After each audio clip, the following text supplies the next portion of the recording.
आज जनाब हम बात करते हैं दुआ ज़ाहरा के केस की। आज उनकी हेयरिंग थी। दुआ ज़ाहरा के वालिद काज़मी जी, जबरान नासिर, ये सब कोर्ट में पहुंचे, लेकिन बदकिस्मती से आज फिर जज जो थे वो छुट्टी पे जाने की पूरी तैयारी में थे। जज मौजूद थे और ज़हीर के जज भी आए, वकील भी आए और जबरान नासिर भी आए। कोशिश की कि इस केस को सुन लिया जाए। आज MLO की बात होनी थी और इस केस को सुनने के लिए जबरान नासिर ने बड़ी कोशिश की कि वो जज तक अपनी बात को पहुंचा सके और उनसे रिक्वेस्ट कर सके, जी आज का केस जो है MLO का सुन लिया जाए।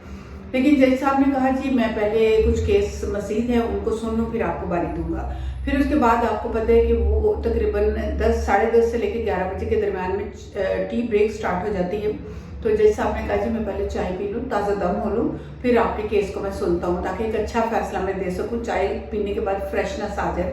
खैर जनाब मोअज़्ज़ज़ जज अपने टी टाइम पे चले गए, टी ब्रेक ले ली, वापस आए तो जबरान नासिर ने बड़ी कोशिश की कि मैं अपने इस हेयरिंग को दे दूँ, लेकिन फिर उन्होंने ये रिक्वेस्ट की जाए थी कि मैं जनाब क्यों ना पहले एक और केस है आपसे पहले का, उसको सुन लूँ और उसके बाद आराम से आपको सुनेंगे। ज़हीर के वकील ने भी और जबरान नासिर ने भी भरपूर किस्म की कोशिश की कि किसी तरह आज की हेयरिंग को कंप्लीट कर लिया जाए। लेकिन जज साहब को पता नहीं क्या सोची हुई थी, वो क्यों ऐसा कर रहे थे, क्यों नहीं इस केस को सुनना चाह रहे थे, क्यों नहीं MLO की इजाज़त देना चाह रहे थे, क्या अंदर वजूहात थी कुछ पता नहीं। या तो फिर ज़हीर लोगों की किस्मत आजकल अरूज पे है और मेहंदी काज़मी जी की किस्मत थोड़ी सी डाउन जा रही है। क्या वजूहात थी ये तो मुअज़्ज़ज़ जानते हैं कि अंदर क्या चक्कर चल रहा था। खैर वो इस बात पे मेरे साथ नाराज़ भी हो सकते हैं कि मैंने ये बात कही, लेकिन बात कुछ ऐसे ही थी क्योंकि जब वो केस भी सुन लिया गया तो टाइम काफ़ी हो चुका था। तो उन्होंने कहा, जी अब आप मुझे इजाज़त दीजिए, मैं बहुत थक चुका हूँ, मेरे कमज़ोर से कंधों पे मज़ीद बर्डन मत डालिएगा आज की इस हेयरिंग को सुनाने के लिए कि कहीं मुझे MLO का बोझ न उठाना पड़ जाए और मुझे कहीं इजाज़त ना देनी पड़ जाए। और फिर उन्होंने कहा, नहीं नहीं इस केस को हम आगे ले चलते हैं।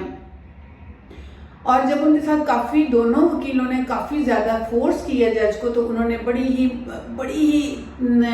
अपनी एक वो कहते हैं ना कि हिम्मत अफजाई की और बड़ा एहसान किया और उन्होंने कहा, जी हम फ्राइडे पे ले जाते हैं। फ्राइडे पे फिर बहसो मुबाहिसा हुआ और दोनों वकीलों ने कहा, नहीं जी हमें कुछ अर्ली की डेट चाहिए। तो फिर थर्सडे वाले दिन की इजाज़त दी गई कि थर्सडे को सुबह 11 बजे के करीब इस केस को सुन लिया जाएगा। आज 26 तारीख को भी इसी तरह गुजार दिया। कभी बारिश हो जाती है, कभी बुखार आ जाता है, कभी कोई ज़रूरी काम आ जाता है और इसी तरह से इस केस की टाला मटोली हो रही है। तकरीबन 50 दिन हो चुके हैं, ये केस का हल नहीं निकल रहा है, MLO नहीं किया जा रहा है, MLO की इजाज़त नहीं दी जा रही और कोशिश ये की जा रही है कि किसी तरह से इसको आगे ले जाएं और MLO से जो निकालना है ना वो ख़त्म हो जाए, वो ना निकल सके। खैर जनाब देखते हैं थर्सडे वाले दिन इस केस की क्या फैसला होता है, क्या आती है इसमें जज साहब की राय, वो इजाज़त देते हैं या फिर इसी तरह फिर टाल मटोल से काम लेंगे। ये तो खुदा ही बेहतर जानता है, या फिर जज साहब जानते हैं कि वो क्यों इस केस को लेके आगे नहीं बढ़ना चाहते। क्या हमारे पाकिस्तान में लोगों को इंसाफ नहीं मिलेगा? मेहंदी काज़मी बहुत एक्टिव हो रहे हैं, जबरान नासिर बहुत एक्टिव हो रहे हैं और एक इतने एक्टिव और हाई फाई केस में भी इजाज़त नहीं मिल रही, तो फिर गरीब क्या करेगा? उम्मे हानी का फादर क्या करेगा? वो तो गरीब बेचारा ठेला लगाने वाला है और लोगों के आगे वो मिन्नतें कर रहा है कि मेरे केस के लिए मेरे पास तो पैसे भी नहीं है, प्लीज़ मेरी हेल्प की जाए। तो मेहंदी काज़मी जी जैसे तैसे करके अब इस केस को आगे लेके चल रहे हैं और अगर जज ही काबू ना आए तो क्या करे, कौन बजाएगा बांसुरी?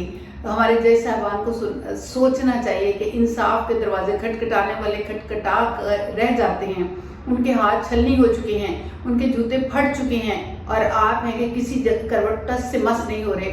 मेरा दिल चाहता है कोई जज साहबान से एक बात पूछो, अगर उसकी जगह आपकी बेटी होती, अगर उनकी जगह आपकी बेटी होती तो क्या फिर भी आप इसी तरह करते?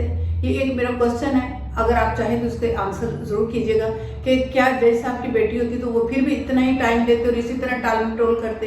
क्या इसी तरह थक जाते? क्या इसी तरह टी ब्रेक लेते? क्या इसी तरह बारिश हो जाती तो वो ना आते?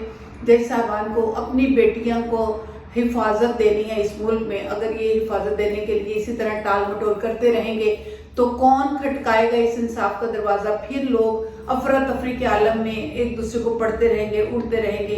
तो प्लीज़ हमारी अदालतों से रिक्वेस्ट है कि इस केस को जल्द से जल्द निपटाया जाए और इंसाफ के तकाजे को पूरा किया जाए। बहुत शुक्रिया आपका।